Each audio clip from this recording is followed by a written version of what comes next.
Headline सां ॾिठी आगाह कयो मूंखे हैदराबाद में बाईपास ते वैन खे बाहि वकोड़े वरितो आहे। मुसाफ़िर मौजूदाने तौर महफ़ूज़ रहिया आहिनि। अवांखे अपडेट कंदालू। ब्रेकिंग न्यूज़ आहे। पुलिस मूजिब बाहि लॻण सबबि वेन मुकमल तौर ते सड़ी वई आहे। ब्रेकिंग न्यूज़ आहे असां शेयर कंदालू। हैदराबाद में बाईपास ते वेन खे बाहि वकोड़े वरितो आहे। मुसाफ़िर मौजूदाने तौर महफ़ूज़ रहिया आहिनि।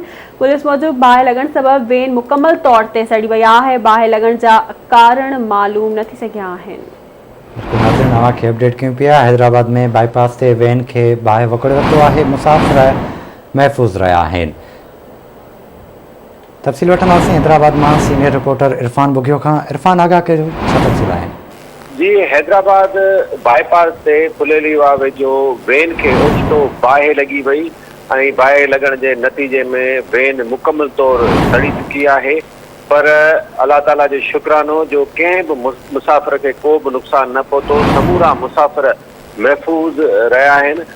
हटड़ी थाणे जी हद में ही वाक़ियो पेश आयो ऐं पुलिस मूजिबि अञा ताईं बाहि लॻण जा कारण मालूम न आहिनि थी सघिया। बाहि जो इतला मिलंदे वॾे तादाद में पुलिस जूं मोबाइल्स ऐं बाहि विसाईंदड़ फायर ब्रिगेड जूं गाॾियूं पहुची वयूं। वेन खे बाहि लॻण सबबि हैदराबाद बाईपास नेशनल हाईवे ते सभई गाॾियूं बीहिजी वयूं ऐं ट्रैफ़िक जाम थी वियो।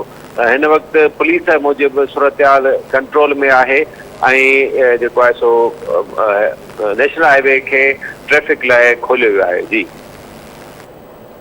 वॾी महिरबानी अवां जी अपडेट करण लाइ।